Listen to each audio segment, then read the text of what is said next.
morning, and thanks for joining us today for the Introduction to Reserved Seating Eventbrite Academy session.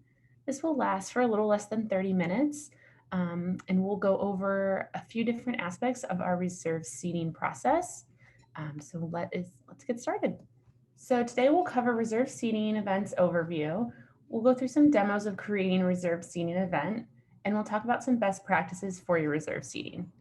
We've all attended events at different types of reserved seating spaces, jazz clubs with cocktail tables, assigned seating, with Broadway theaters, outdoor concert amphitheaters, and Eventbrite's product is flexible to all different kinds of traditional venue setups, as well as unique setups like reserved seating, camping, or drive-in movie theater parking. The different types of reserved seating events that you can build on Eventbrite include a venue with reserved seating sections and rows like a theater, a venue with tables and chairs like a jazz club, a venue with a mix of tables and chairs, as well as sections and rows, similar to a comedy club, a venue with general admission sections that are first come, first served, like a theater with seats that are not assigned.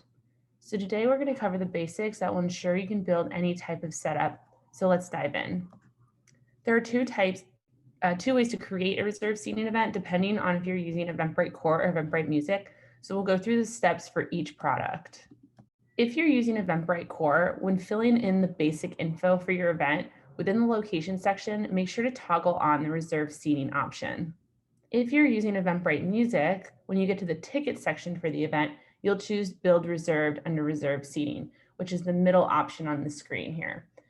Just a quick heads up that if you are in the music product and you select reserved seating for your event, you cannot change it to a general admission or external ticketing option. You would have to start over and create a new event.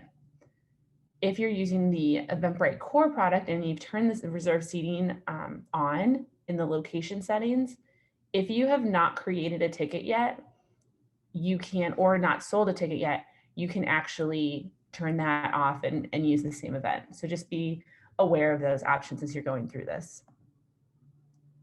So regardless of whether you're using Eventbrite Music or Core, once you land on the Tickets tab, you'll be prompted to create a new map. Click the button and you'll be given the option to choose 3 template layouts or to create a layout from scratch. For this webinar, I'm going to show you, I'm going to choose mixed seating because we're going to build a map with both rows of seats and tables and chairs.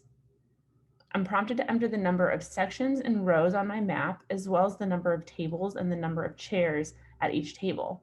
I'll fill in all of the numbers, and then I'll also have the option to add objects like bar or a bathroom. Once I'm done, a map will auto-generate. If you accidentally enter the wrong details, don't worry, you can always edit these settings with the options on the right side of the map.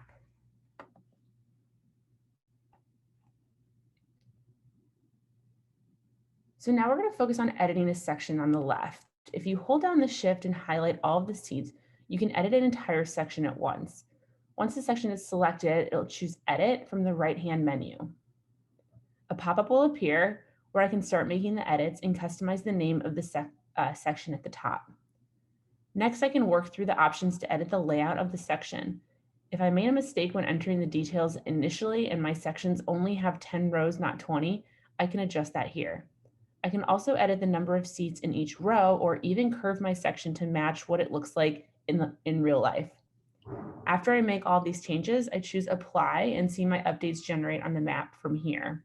I can also remove seats that don't exist in the venue. To do this, highlight the section and then click any seats you want to remove. You'll then see a new option to delete units. In addition to changing the layout of the section, I can also edit the section labels like the seat or row numbering. To edit labels, highlight the section from the pop-up, choose label at the top, and you can adjust the labeling of every seat, row, and section. In this case, my venue has rows numbered instead of lettered, so I made that switch. As you can see, you have the ability to edit every detail about your map using the layout and the label tools. Also, another quick tip here is you cannot change the section names after you've started selling tickets. So it's really important to make sure that your sections and everything is edited correctly before you start selling your event tickets. Okay, so now we're going to talk about tiers. And this is going to cover the selling order and pricing structure of your map. So to do so, click on Tiers tab at the top left. To adjust the selling order on the right-hand side, I click on Show Selling Order to see a pattern of the seats which you will sell first. You'll see a gradient change at the map. On the map, the darkest seats are the ones that will sell first. So to adjust which seats you would like to sell first, you can move the eye around the map. For this map, we're going to keep it centered at the stage. To create the pricing structure, we choose Add Tier. A tier contains the ticket type assigned to each seat, which allows you to have multiple price points for a single seat. So I'm assigning a name to each tier, and I repeat for the number of tiers I need. In order to save the map, every seat must be assigned to at least one of the tiers. So for this map, every table seat will be assigned to the table seating tier, and every section seat will be assigned to the section seating tier. I can add seats individually by highlighting the entire section to add many seats at once, or individually by selecting one seat. So once I've selected my seats, I click the plus sign to add the seats to the tier. If you'd like, there's an option to customize the color assigned to each tier by clicking on the colored circle. Now is a good time to also point out that you should save your map as you work through it. So when you save your map, you'll be given the option to share this map with other events using the venue location. You save time in the future if you hold another event at this location. So I recommend checking that box so that when you start creating your next event, this seat map will pop up as an option. It'll already be completed. So you can also create holds on your map. And so to do so, click into the holds tab on the top left. Then holds are used to remove seats from public sale and can be used for things such as complimentary tickets or friends and family, just to give two recommendations. So to create a hold, you can click an add hold, name the hold, and repeat until all the holds have been added.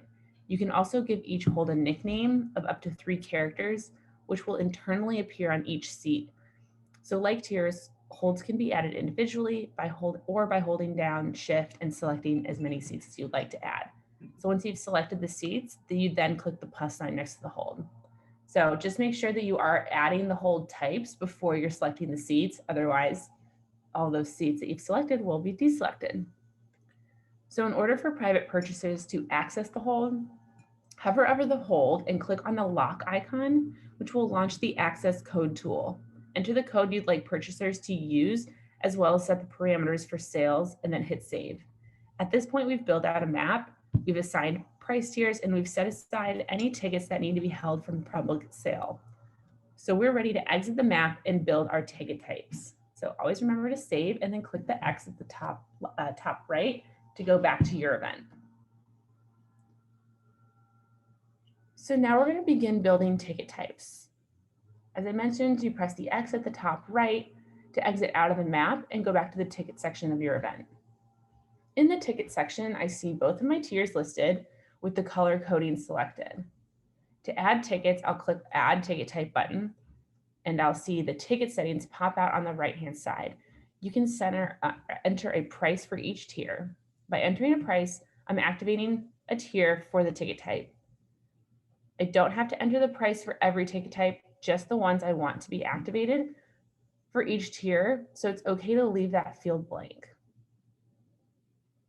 After entering the price, I set the on sale and off sale times as well as any other advanced ticketing settings I need, and then I save the ticket. For this event, there's a general admission ticket that applies to all tiers, so as well as more expensive VIP ticket, which includes a tour of the venue before the show, and this ticket is only available to purchasers who buy the table seating tier. Once I'm done building my ticket types and saving, I can navigate to the settings tab in the top navigation to adjust reserved seating settings like allowing a customer to pick their seat, showing the map preview during the purchase flow, and enabling the map color coding during checkout. So be sure to save your changes once you're done with your selections. So at this point, we've completed all the steps that are unique to reserve seating events. So as long as we've filled out the event's basic info and details, we're essentially ready to publish at this point. So now that the event is published, we're going to take a look at the purchase flow for an attendee. Here we see our event page, and I'll click the green tickets button to buy a ticket. You're given the option to either select the number of tickets you want to or choose the seats directly on the map. We're going to buy the seats on the map. When the map opens, you see the seats that were set aside as holds are not available to purchase, but you can select any of the other publicly available seats. So we're going to choose a seat at a table in front. When doing so, I'm given the option for different ticket types assigned to that seat. We're gonna, sorry, I'm behind the video, but we're gonna select the cheaper option as I don't want the tour venue. And when I do, I'll see all of my ticket info appear on the right-hand side. If I like my selection, then I can proceed to the checkout to buy my ticket. Okay, so the last topic we'll cover today is the best practices for a reserved seating event. So a common question that we hear is, do you have any special reports for reserved seating where I can see a manifest of the map? The answer is yes. There are two unique reports, two reports unique to reserved seating. There's the inventory summary report, which outlines all tiers and ticket types in your map, and the hold summary report, which outlines all the holds set aside from your map. So both of these reports can be found by navigating to the reports tab on the left-hand side of your event and then clicking event reports. Another frequently asked question we get is, how do you sell ADA seating? So we recommend building ADA seats as their own tier and ticket type when using the wheelchair emoji to clearly signify that those seats are specific to ADA. So just like we set up any other tiers in our map, you just add another tier labeled ADA seating, and then add the tickets that you'd like to specifically to that tier, and then create your ticket types.